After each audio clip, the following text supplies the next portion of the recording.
মানুষ যখন বিপদে পড়ে তখন শুধু সমাধান খোঁজে না, সে খোঁজে শান্তি, নিরাপত্তা আর আশ্রয়। দুনিয়ার কোনো শক্তিই মানুষকে প্রকৃত নিরাপত্তা দিতে পারে না। নিরাপত্তা আসে শুধু আল্লাহর কাছ থেকে।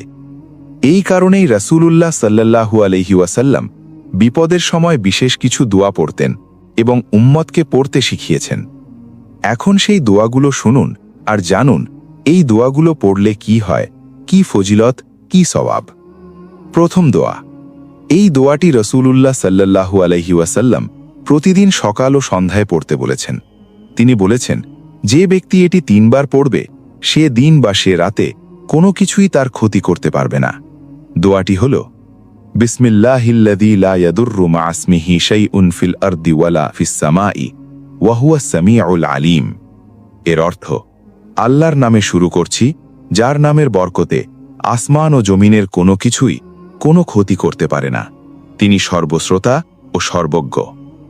এই দোয়া পড়লে আল্লাহ বান্দাকে দুর্ঘটনা, হঠাৎ বিপদ, জিন, শয়তান, মানুষের অনিষ্ট সবকিছু থেকে হেফাজত করেন। দ্বিতীয় দোয়া। যখন কারো কাছ থেকে ক্ষতির আশঙ্কা হয়, যখন মনে হয় কেউ ষড়যন্ত্র করছে, যখন ভয় পিছু ছাড়ে না, তখন রাসূলুল্লাহ সাল্লাল্লাহু আলাইহি ওয়াসাল্লাম এই দোয়াটি পড়তেন। দোয়াটি হল, আল্লাহুম্মা ইন্না নাজআলুকা ফি নুহুরিহিম ওয়া নাউযু বিকা মিন শুরুরিহিম। এর অর্থ, হে আল্লাহ, আমরা তোমাকেই তাদের মোকাবিলায় দাঁড় করাচ্ছি এবং তাদের সব অনিষ্টতা থেকে তোমার কাছেই আশ্রয় চাই।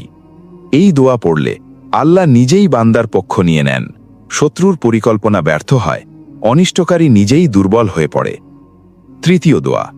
হঠাৎ কোনো বড় বিপদ এলে, মৃত্যু, ক্ষতি, অসুস্থতা, দুঃসংবাদ শুনলে এই দোয়াটি পড়ার নির্দেশ দিয়েছেন রাসূলুল্লাহ সাল্লাল্লাহু আলাইহি ওয়াসাল্লাম।